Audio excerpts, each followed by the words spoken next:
Good evening student. आज आम +2 द्वितीय वर्षर वार्ता कविताटी को आलोचना करिबा। वार्ता कविता जहाँ कवि सच्चिदानंद राउतराय द्वारा रचित। कवि सच्चिदानंद राउतराय 1916 मसीह खर्दा जिलार गुरुजंग ग्राम रे जन्मग्रहण करथिले एवं 2004 मसीह तांकर मृत्यु होइथिला। आधुनिक ओडिया कवितारे नूतन चेतनार वार्ताबह भाव में कवि सच्चिद राउतराय खूब प्रसिद्धि लाभ करिसंती। तांको कवितार विशेषत्व होची सब देख पिला कविता रे वाक्रीति सहित काव्य रीतिर सफल समन्वय देखा मिलता है। तांको कविता जो रही वाक्रीति जो थी सेठारे आमको काव्य रीतिर एक सफल समन्वय देखा मिलता है, जहाँ तांको एक स्वतंत्र परिचय प्रदान करिथाए।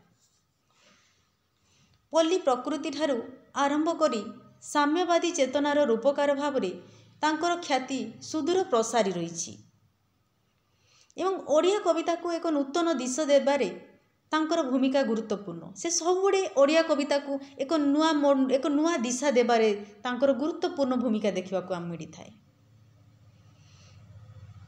से अनेक गुड़िए तांकर रचना संभार रही कविता पाथेय, पूर्णिमा, बाजीराउत, अभियान, रक्तशिखा, पल्लीश्री, भानुमतीर देश, पांडुलिपि, कविता 1962, कविता 1969, कविता 1971, कविता 1974, कविता 1983, कविता 1985, कविता 1987 एवं कविता 1990 ये सब हूँ गोटे गोटे प्रसिद्धि रचना संभार।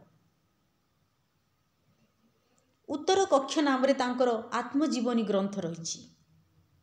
आत्मजीवनी ग्रंथर नाम होची उत्तर कक्ष एवं चित्रग्रीव। चित्रग्रीव होची तांकर उपन्यास ग्रंथ। तांकर सफल गल्प मध्य रही। गल्प गुड़िक होची तांकर मशाणीर फूल, माटीर ताज, छाई, मांकड़ और अन्य गल्प। से जने प्रबंधकार मध्य थिले, तांकर प्रबंध मध्य देखा मिलता है। प्रबंधर ना होची साहित्य मूल्यबोध, साहित्य विचार और मूल्यबोध। ये समस्त होची तांकर एक प्रसिद्ध ग्रंथ, प्रसिद्ध उपन्यास, तांकर प्रसिद्ध तांकर ग्रंथ, तांकर रचना संभार सबू। जो वार्ता कविताटी आलोचना करिबा, जो वार्ता जो रही ए वार्तार अर्थ प्रथम जानिबा। वार्तार अर्थ होची खबर बा संवाद।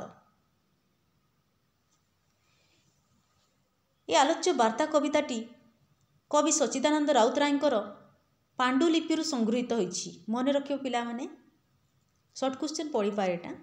तो वार्ता कविताटी सच्चिद राउतरायंकर केउ ग्रंथ संगृहीत होइछि बा केउ संगृहीत होइछि कहले तमरे मन रखिबो पांडुलिपि।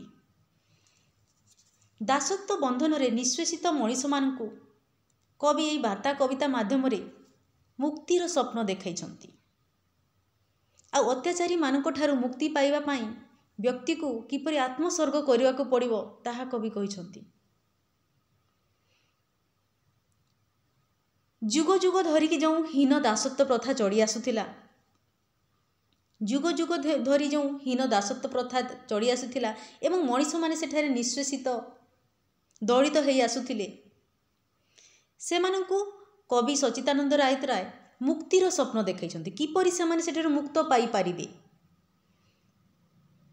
कारण यांकर अभ्यास हो जाइथिला गोलामगिरी करिकी, चाकरगिरी करिकी, चाकरगिरी करिकी। तो ये गोलामगिरी से माने ये दासत्व हीन दासत्व प्रथार किपरि ए निष्पेषित ए दलित ए सरल निष्पाप मनीष माने किपरि मुक्ति पाई पारिबे तार स्वप्न देखाइछंती कवि सच्चिदानंद राउतराय ए वार्ता कविता माध्यम रे। केउ मानकु ना ए निष्पेषित दलित एवं निष्पाप सरल मनीष मानकु आ अत्याचारी मानक ठारू मुक्ति पाई व्यक्ति को किपरि आत्मसर्ग करने को पड़िबो, तांको आत्मसर्ग करने को पड़िबो एथिरु मुक्ति पाइबा पाई बोली कवि कवितारे कहिछंती। वर्तमान देखिबा कविताटी को।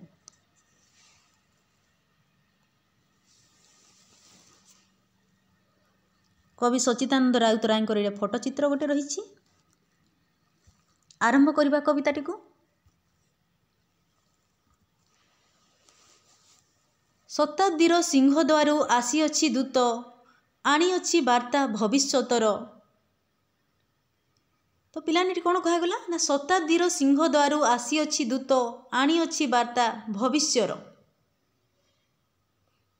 ଶତାବ୍ଦୀ, ଶତାବ୍ଦୀ ଅର୍ଥ ହେଉଛି ଆମେ 100 ବର୍ଷରେ ଏକ ଶତାବ୍ଦୀ ବୋଲି ଗଣିଥାଉ, 100 ବର୍ଷକୁ ଏକ ଶତାବ୍ଦୀ ବୋଲି କହିଥାଉ। ତ ଶତାବ୍ଦୀ ଅର୍ଥ ହେଉଛି ଏଇଟା ଏକ ଲମ୍ବା ସମୟରୁ ଯୁଗ ଯୁଗ ଧରିକି। ସିଂହଦ୍ୱାର, ସିଂହଦ୍ୱାର ଅର୍ଥ ହେଉଛି ଏଠାରେ ଦେବତାଙ୍କ ମନ୍ଦିର ଦ୍ୱାରରୁ। ସାଧାରଣ ଭାବରେ ଆମର ଓଡ଼ିଆ ପରମ୍ପରା ଅନୁସାରେ ଦେବତାଙ୍କ ମନ୍ଦିର ଦରବାର ପାଖରେ ସିଂହ ଥିବାର ଆମେ ଦେଖିଥାଉ। ତ ସେଇ ସିଂହଦ୍ୱାର ବୋଲିଟି କୁହାଯାଉଛି ଯେଉଁ, ସେଟା ଦେବତାଙ୍କ ମନ୍ଦିର ଦ୍ୱାରରୁ କ'ଣ ହେଇଛି ନା ଏକ ଦୂତ ଆସିଛି, ଏକ ଦୂତ ନେଇ ଆସିଛି, ଆଣିଅଛି ବାର୍ତ୍ତା ଭବିଷ୍ୟତର। ସେ ଦୂତଟା କ'ଣ ନେଇକି ଆସିଛି? ବାର୍ତ୍ତା ନେଇକି ଆସିଛି, ଖବର ନେଇକି ଆସିଛି, ସମ୍ବାଦ ନେଇକି ଆସିଛି। କ'ଣର ନା ଭବିଷ୍ୟତର। ସେ ଯୁଗ ଯୁଗ ଧରିକି ନିଷ୍ପେଷିତ ଦଳିତ ଲୋକମାନଙ୍କ ପାଇଁ ଈଶ୍ୱରଙ୍କ ଦରବାରରୁ ସତେ ଯେପରି ଜଣେ ଦୂତ ଆସିଛି ଖବର ନେଇକି, ବାର୍ତ୍ତା ନେଇକି। ଆଉ ସେ ବାର୍ତ୍ତାରେ କ'ଣ ଆଣିଛି? ସେ ବାର୍ତ୍ତାରେ ସେ ଖବର କ'ଣ ଆଣିଛି ନା ଭବିଷ୍ୟତ ପାଇଁ ଖବର ନେଇ ଆଣିଛି। ଭବିଷ୍ୟତ ପାଇଁ ସେ ଖବର ନେଇକି ଆଣିଛି। ଜୀବନର ସମ୍ଭାବନା ଯହିଁ ମୂର୍ତ୍ତିମାନ, ନାହିଁ ଯହିଁ ପ୍ରାଚୀର ପ୍ରାନ୍ତର। ଆଉ ଯେଉଁ ସେ ବାର୍ତ୍ତା ଯେଉଁ ଆଣିଛି ସେଥିରେ ଜୀବନର ସମ୍ଭାବନା ଯହିଁ ମୂର୍ତ୍ତିମାନ, ମାନେ ଯେଉଁଠି ବଞ୍ଚିବାର ସମ୍ଭାବନା, ଯେଉଁଠି ବଞ୍ଚିବାର ସମ୍ଭାବନାର ନୂତନ ଆଶା ରହିଛି। ମୂର୍ତ୍ତିମାନ ଅର୍ଥ ହେଉଛି ସାକାର, ସାକାର ରହିଛି, ଯେଉଁଠି ଜୀବନ ଧାରଣର ମାନ ସାକାର ରହିଛି। ନାହିଁ ଯହିଁ ପ୍ରାଚୀର ପ୍ରାନ୍ତର, ନାହିଁ, ନାହିଁ ଯହିଁ ପ୍ରାଚୀର ପ୍ରାନ୍ତର। ଯେଉଁ ନାହିଁ, ନାହିଁ ଯେଉଁ ଅର୍ଥ ହେଉଛି ପିଲାମାନେ ପରିଧାନ କରିବା ବା ଲଗେଇ। ପ୍ରାଚୀର ଅର୍ଥ ହେଉଛି ପାଚେରୀ, ପ୍ରାନ୍ତର ଅର୍ଥ ହେଉଛି ପଡ଼ିଆ। ତ ଯେଉଁ ଦୂତ ବାର୍ତ୍ତା ନେଇକି ଆସିଛି, ଯେଉଁ ବାର୍ତ୍ତା ନେଇ ଆସିଛି, ସେ ଯେଉଁ ବାର୍ତ୍ତାରେ କ'ଣ ଅଛି ନା ଭବିଷ୍ୟତ, ଭବିଷ୍ୟର କ'ଣ ରହିଛି? ଭବିଷ୍ୟତରେ ସେ ନୂତନ ବାର୍ତ୍ତା ଆଣିଛି। ଆଉ ସେଠାରେ କ'ଣ ଅଛି? ଜୀବନର ସମ୍ଭାବନା। ଜୀବନର ସମ୍ଭାବନା କ'ଣ ଅଛି ନା ମୂର୍ତ୍ତିମାନ ଅଛି। ମୂର୍ତ୍ତିମାନ ମାନେ ସାକାର ଅଛି, ଜୀବନ ସାକାର ହେଇଯିବ। ସେ ଯଦି ବାର୍ତ୍ତାକୁ ଆମେ ଯଦି ଆମ ଜୀବନରେ ପ୍ରୟୋଗ କରିବା, ସେ ବାର୍ତ୍ତା ଅନୁସାରେ ଚାଲିଲେ କ'ଣ ହେବ ନା ଆମର ଭବିଷ୍ୟତ ଜୀବନଟା ସାକାର ହେଇଯିବ। ଏବଂ ନାହିଁ ଯହିଁ ପ୍ରାଚୀର ପ୍ରାନ୍ତର, ଏବଂ ସେ ବାର୍ତ୍ତାରେ ନାହିଁ, ନାହିଁ ଅର୍ଥ ହେଉଛି ଲଗେଇ, ପ୍ରାଚୀର ପ୍ରାନ୍ତର, ଯେ ଉଚ୍ଚ ପ୍ରାଚୀର ପ୍ରାନ୍ତର। ଯେମିତି ଏଠି ପାଚେରୀ ପଡ଼ିଆ ଅନୁସାରେ ଆମେ ପଢ଼ିପାରିବାନି, କେବଳ ତା'ର ଆକ୍ଷରିକ ଅର୍ଥ ହେଉଛି ପାଚେରୀର ଅର୍ଥ, ପ୍ରାଚେରୀର ଅର୍ଥ ହେଉଛି ପାଚେରୀ, ଆଉ ପ୍ରାନ୍ତର ଅର୍ଥ ପଡ଼ିଆ। କିନ୍ତୁ ଆମେ ଏଠାରେ ୟା ଅର୍ଥ କ'ଣ ବୁଝିବା? ଉଚ୍ଚ ନିଚ ଭେଦଭାବ। ଯେଉଁ ବାର୍ତ୍ତା ଆଣିଛି ଦୂତ, ସେଠାରେ କୌଣସି ଉଚ୍ଚ ନିଚ ଭେଦଭାବ ନାହିଁ, ଧନୀ ଦରିଦ୍ରର ଭେଦଭାବ ନାହିଁ। ଯେଉଁ ଧନୀ ଦରିଦ୍ର ଭେଦଭାବ, ପୁଞ୍ଜିପତି ଗରିବର ଭେଦଭାବ, ଶ୍ରମିକ ମାଲିକର ଭେଦଭାବ ଯେଉଁ ଜୀବନରେ ଚଳି ଆସୁଛି, ସେ ଭେଦଭାବ ଆଉ ନାହିଁ। କେଉଁଠି? ଦୂତ ଯେଉଁ ବାର୍ତ୍ତା ଆଣିଛି ସେଠାରେ। ସେଠାରେ ଜୀବନ କ'ଣ ହେଇଯିବ? ସାକାର ହେଇଯିବ, ମୂର୍ତ୍ତିମାନ ହେଇଯିବ ଜୀବନ। ସେପରି ବାର୍ତ୍ତା ନେଇକି ଦୂତ ଆଣିଛି, ଯେଉଁଥିରେ ଆଉ ଧନୀ ଦରିଦ୍ର ଭେଦଭାବ ରହିବ ନାହିଁ, ପୁଞ୍ଜିପତି ଗରିବ ଭେଦଭାବ ରହିବ ନାହିଁ, ଯେଉଁଥିରେ ସମସ୍ତ ମଣିଷ ସମାନ ହେଇଯିବେ। ସମସ୍ତଙ୍କ ପାଇଁ କ'ଣ ହେବ ନା ଜୀବନ ମୂର୍ତ୍ତିମାନ ହେଇଯିବ, ସାକାର ହେଇଯିବ। ଜାଗ ହେ ମାନବ ଶିଶୁ, ଜାଗ ନର ବ୍ରହ୍ମ, ଜାଗ ଧରି ଲୌକିକର ଜ୍ଞାନ। ଜାଗ ହେ ମାନବ ଶିଶୁ। ଜାଗ ଅର୍ଥ ସଚେତନ ହୁଅ, ଜାଗ୍ରତ ହୁଅ। ଏବଂ ଏଠି କ'ଣ ନା ମାନବ ଶିଶୁ, ମାନବ ଶିଶୁର ଅର୍ଥ ଏଠି ସେ ନିଷ୍କପଟ ମଣିଷ ସନ୍ତାନକୁ କୁହାଯାଇଛି ମାନବ ଶିଶୁ ବୋଲି। ଜାଗ୍ରତ ହୁଅ ହେ ନିଷ୍କପଟ ମଣିଷ ସନ୍ତାନ ମାନେ, ଜାଗ୍ରତ ହୁଅ। ଆଉ କେତେ ଦିନ ଏହିପରି ନିଷ୍ପେଷିତ ହେବ, ଆଉ କେତେ ଦିନ ତମେ କଷ୍ଟ ସହିବ? ତମେ ଜାଗ୍ରତ ହୁଅ, ସଚେତନ ହୁଅ। ଜାଗ ନର ବ୍ରହ୍ମ, ଜାଗ୍ରତ ହୁଅ ହେ ନର ବ୍ରହ୍ମ। ଅର୍ଥାତ୍ କବି ସଚ୍ଚିଦାନନ୍ଦ ରାଉତରାୟ ଏଠାରେ ଦରିଦ୍ର ଓ ଦାସତ୍ୱ ବନ୍ଧନରେ ବାନ୍ଧି ହୋଇଥିବା ମଣିଷଙ୍କୁ ନରବ୍ରହ୍ମ ବୋଲି କହିଛନ୍ତି। ଅର୍ଥାତ୍ कवि यही दरिद्र और दासत्व बंधन में बांधि मनीष को ब्रह्मशक्ति सहित समकक्ष करने को प्रयास करिसंती एवं जाग्रत होगापी से कहते जाग धरी लौकिकर ज्ञान अर्थात मानविक ज्ञान पार्थिव ज्ञान साधारण ज्ञान तुमर जो मानविक ज्ञान अच्छी ताकू धरिकी तुम जाग्रत हुओ सचेतन हुओ आउ तुम पूर्वपरि आउ तुम से तुम दासत्व प्रथार रह ना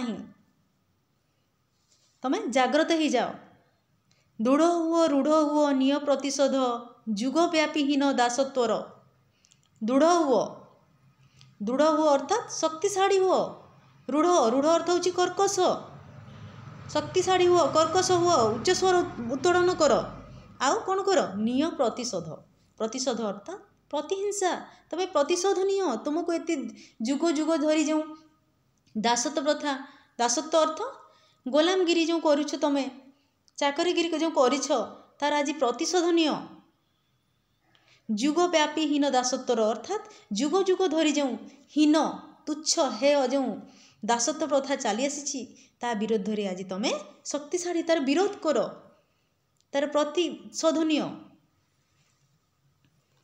एवं प्रतिशोध नेबापी तुमको कौन करिया पड़ो शक्तिशाली हो बोली कहउछंती जुग जुग धरी जो पुंजीपति लोक धनीशाली व्यक्ति माने निष्कपट मनीषों उपर जो अत्याचार करि आसीथिले तार प्रतिशोध नेबापी कवि से असहाय मनीष मानकु जाग्रत हेबापी एठारे आह्वान देइछंती।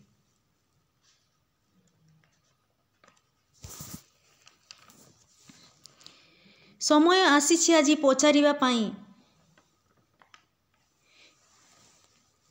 दीप्त कंठे हे मानव पुत्र एते दिन श्रृंखलटा थिला काहीं पाई किंपा थिला लौह कारागार समय आसीछि आज पचारिया पाई समय आसीछि आज बेड़ हो जाइछि आज समय आसी जाइछि कौन पाई ना तार पचारिया पाई से प्रश्न पचारिया पाई कि एते दिन काहींकि से माने निष्पेषित करुथिले दलित करुथिले बोली तो ये कहुछि समय आसीछि आज पचारिया पाई तो तार आज जवाब जानिबा पाई तुमको पचारिया पाई आज से समय आसीछि दीप्त कंठे अर्थ दृढ़ कंठरे तेजमय कंठरे एवं निर्भय भाव में पचार हे मानव पुत्र हे मनीष पुत्र आज तुम कौन कर ना तेजमय कंठरे दृढ़ कंठरे पचार आज से समय आसी जाइछि पचारिया पाई एते दिन श्रृंखलटा थिला काहीं पाई श्रृंखला अर्थ शासन एते दिन धरी जुग जुग धरिकी ना काहींकि से माने तुमको शासन करि चली काहींकि जुग जुग धरी से माने तुमको शासन करुथिले किंपा थिला लौह कारागार किंपा अर्थ काहींकि लौह कारागार अर्थात तुम कारागार बंदीशाला काहींकि से माने ठीक कारागार अर्थ बंदीशाला तो यहाँ तांकु जो चाकर रूपक बेड़ी रे काहींकि एते दिन बांधी रखिथिली ये जो पुंजीपति माने धनिक श्रेणी जो गोष्ठी लोक माने जुग जुग धरी काहींकि चाकर रूपक बेड़ी रे तुमको बांधी रखिथिले तार प्रश्न पचारिया पाई आज समय आसी जाइछि बोली कवि सच्चिदानंद राउतराय कहउछंती। जुग जुग धरी जेते भीम अत्याचार जुग जुग धरी जेते भीम अत्याचार पीड़ा देला मानव आत्मा को मागिबाकू कैफियत आज तो ताहारी बेड़ हेला हे रुद्र भैरव जुग जुग धरिकी भीम अर्थ होची भीषण बा कठोर जंत्रणा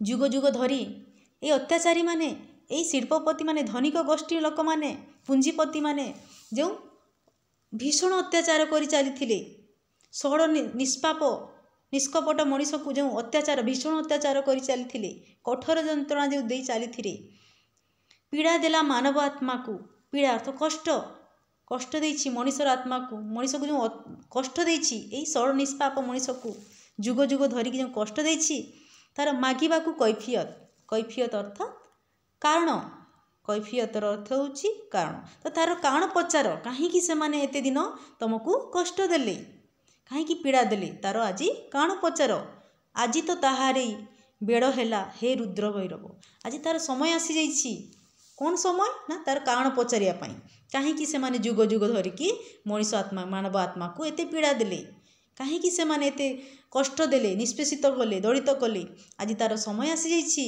आउ तमे से निष्पेषित हुओ नहीं आउ कष्ट सह नहीं हे रुद्र भैरव। भैरव अर्थ होची शिवंकर तांडव रूप को भैरव बोली कही था। तो रुद्र रुद्र अर्थ होची उग्र, तमें उग्र रूप धारण कर शिवंक परि तांडव रूप धारण कर बोली तांकु शिवंकर जो रुद्र भैरव भैरव रूप सहित तांको कवि समकक्ष करिया को चेष्टा करछंती। से षोड़ निष्कपट मनीषंकु तांको आज तांडव रूप शिवंकर धरिया को पड़िबो, तेबे जाई कि ही से माने ए दासत्व प्रथारु मुक्त हेई पारिबे। आज एतिकी पढ़िया पिलाने मोर आशा अच्छी तुम मैंने बुझी पारिथिबो। जदि बुझी पारन कमेंट सेक्शन कमेंट्स करी बतैबो। नेक्स्ट क्लास रे आगो को पढ़िबा। Thank you.